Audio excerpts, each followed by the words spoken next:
தான் வந்து சினிமாவுக்கு வரணும், சினிமாவில் நம்மளும் வந்து ஏதாவது ஒரு விஷயம் பண்ணணும்னு நினைச்சதே அவருடைய படங்கள் பார்த்தான்.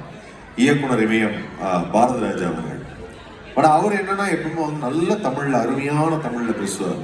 அவர் படத்துலலாம் பார்த்தீங்கன்னா எடுத்தோம் டைட்டில் கார்டுல இனிய துன்புக்களில் உங்கள் பாசத்துக்குரிய பாரதிராஜா பேசுகிறேன். இது இந்த வெண்மணம் மாறாத இந்த காதலை உணர்த்துதான் அப்படின்னு சொல்லும் போது நமக்கு எப்படி இருக்கும்? ஆஹா, அப்படியே காதல தேர்ந்து பாயிற மாதிரி இருக்கும். ஆனா அவர்கிட்ட லைவா போய் உட்கார்ந்து பேசுனீங்கன்னா அடிக்கடி இங்கிலீஷ்ல பேசுவார்.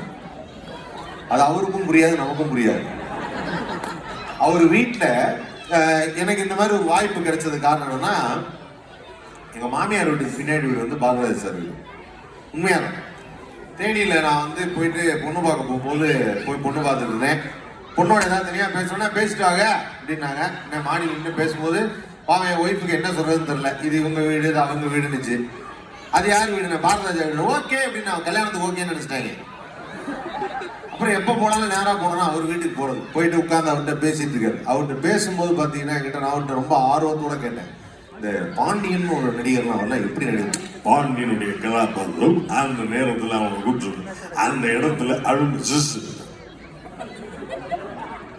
மறுபடியும் அந்த கதாபாத்திரம் அவன் சொன்ன அவர் கூப்பிட்டு ஒரு அசிஸ்டண்ட்டை கூப்பிட்டு, ஏங்க 10 நிமிஷம் அவர் ஏதோ உங்களை பார்த்து சொல்லிட்டே இருக்காரு, அது வேற ஒன்றும் இல்லை, வயிறு சரியில்லையா, ஜெலிசல் கேட்குறாரு. அந்த ஜெலிசிலேயே வந்து இவர் என்ன பண்ணிருக்காரு, ஒரு தடவை வந்து நடிகர் சங்க மீட்டிங் நடக்கும்போது அப்போ விஜயகாந்த் சார் தலைவராக இருந்திருக்காரு.